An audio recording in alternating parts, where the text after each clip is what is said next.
you've robbed the next person of that experience of wonder. Another consideration during this principle discussion is about the propagation of invasive plants and animals, primarily concerning the transportation of firewood and how it's used when you camp. Another consideration is cultural and historical sites. Those can be especially vulnerable by those who don't practice the principle of leave what you find. Let's take a look at some examples of each of these points.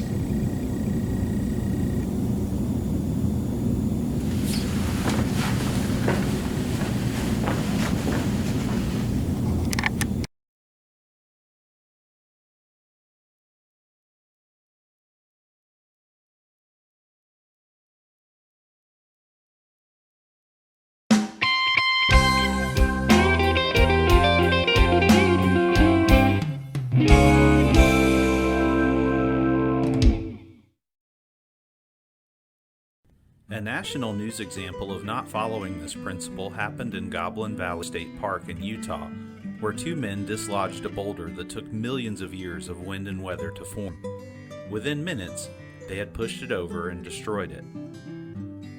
Another more local example is Cumberland Caverns, among many of the Tennessee cave environments we have here, where rock formations like stalagmites and soda straws have been broken off or vandalized. Again, millions of years to create, only seconds to destroy.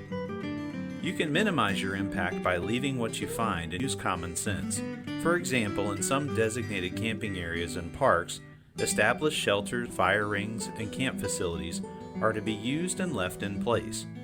Additional user-built facilities, such as extra fire rings or constructed seats and tables, are not meant to be there and can be dismantled. The idea in mind that the best natural campsites out there are found and not made. Also, do your best to avoid damaging trees and foliage.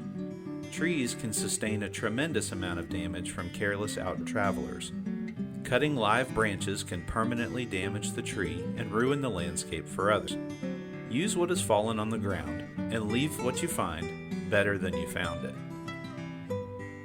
Never put nails into a tree to hang items such as packs, or cut into them unnecessarily with hatchets and saws. And even though it's romanticized in Hollywood to carve your true love's initials into a tree, doing so causes lasting damage, scarring them forever. Carving into trees is never acceptable under any circumstance. Picking a few flowers does not seem like it would have any great impact at all, and if only a few were picked, it wouldn't. However, if every visitor thought, "I'll just take a couple," a much more significant impact will probably result. Take pictures or sketch the flower instead of picking it. Firewood can perpetuate invasive species movement. Damaging forest pest, the emerald ash borer beetle, are being spread by the movement of firewood. The insect has damaged or killed millions of ash trees across the United States. The Tennessee Department of Agriculture asks that we don't bring firewood along for camping trips. Buy it where you burn it. Don't bring wood from home, even if it's from here in Tennessee, and definitely don't bring wood from out of state. Finally, Tennessee is home to some amazing historical and cultural sites. In all parks, and most if not all historical and cultural sites, it's illegal to remove any artifacts you find. If you discover something of significant importance, note the location in detail and notify the land managers immediately. Remember, in all of our natural settings and areas, please take nothing but pictures and leave nothing but footprints.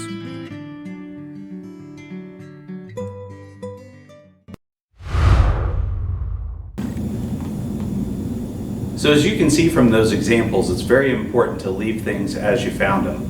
It's very important to not dig unnecessarily or build outdoor furniture out of the things that you find and leave it. It's best to leave the areas that you visit as natural as you possibly can. Also, some of our state parks and even our local parks have some natural formations and natural things in them that we don't want necessarily people climbing on or damaging. One of my personal pet peeves is rock cairns.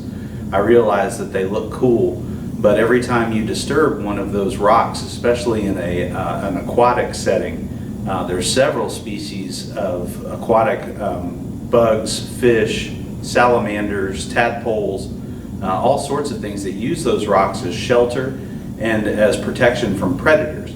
So every time one of those little rock stacks gets built, you're basically disturbing someone's house from underneath the water. So be very cognizant of the things that you do when you're out in nature. Remember, this is your hand symbol for it. Principle number 4, 4 fingers. Take only pictures and leave only footprints.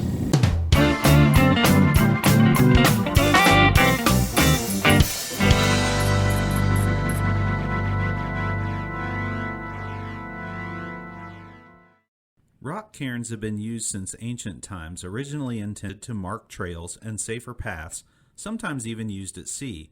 Some backcountry trails still correctly utilize them, but they're built by rangers and trail keepers for a purpose. Leave no trace isn't just about picking up trash or camping where you're supposed to. It literally means to leave no sign that you were there at all. Zero impact. Zip. Nada. Stacking rocks to create decorative cairns alters nature for the next visitor, showing them that you were there. The critters such as the hellbender salamander and the spotted salamander will thank you for not disturbing their home.